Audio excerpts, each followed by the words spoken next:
Nauna ang yabang ni Devin Booker, tinuruan tuloy ng leksyon ni Wembanyama. Ang bilis ng karma, parang maiiyak na si Kevin Durant, suko na sa tangkad ni Wemby. Wembanyama versus Kevin Durant, rematch mga idol sa pagitan ng San Antonio Spurs at Phoenix Suns. Kamakailan lang ay tinalo ng Spurs ang Phoenix sa score na 115-114. Trending ang match-up ni KD at Wemby, para mga alien sa haba ng wingspan. Usap-usapan pa nga ang litrato ng fadeaway ni Durant tula kay Wembanyama. Maglalaro na si Booker mga idol ngayong game matapos magtamo ng left ankle sprain sa simula ng season. Opening period 9-0 start para sa Spurs. Umaarangkada kaagad ang opensa ng shooting guard na si Devin Vassell. Isang tres at layup sa fast break. Napa-timeout ang Suns matapos ang two-handed slam dunk ni Wembanyama. 8-minute mark nakascore na din ang Suns mula sa jumper ni KD. Kita nga lang nahirap ang mga player ng Suns sa haba at tangkad ng mga player ng Spurs. Tanging si KD lang ang nadadalian tumira. Pinaulanan ng tres ng Spurs ang Phoenix sa unang quarter. Maski ang mga bench players mainit ang shooting. 8 3-pointer ang ginawa ng Spurs sa first quarter.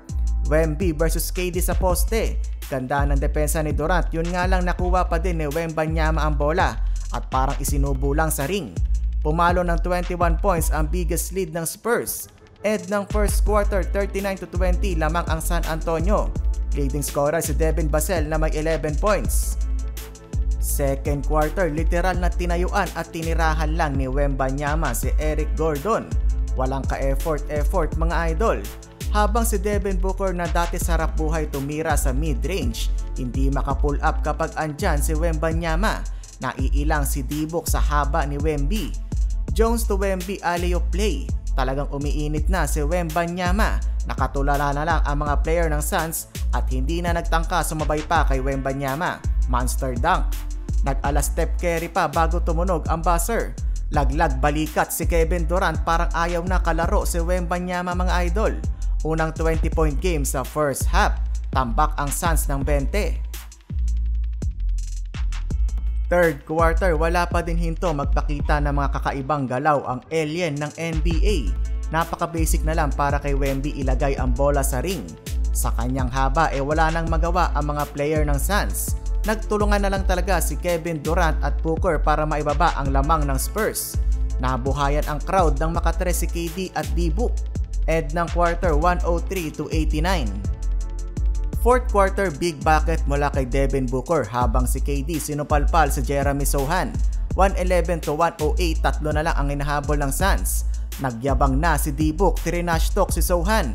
Mula sa 27 points na tabla ng Suns ang laro. KD top of the key 3-pointer. Yun lang tila nauna ang yabang ng Suns habang sina Wembanyama focus lang sa laro. Karma ang inabot ni D-Book, butata ang kanyang tira kay Sohan. Wemby take over sa last 2 minutes, dribble pull up at perimeter jump shot. Natahimik si Devin Booker, parang maiiyak naman si KD. Final score 132-121, panalo ang Spurs. Tinalo ni Wembanyama ang record ni KD. Unang rookie na nagtala ng 38 points, 10 rebounds at 2 blocks.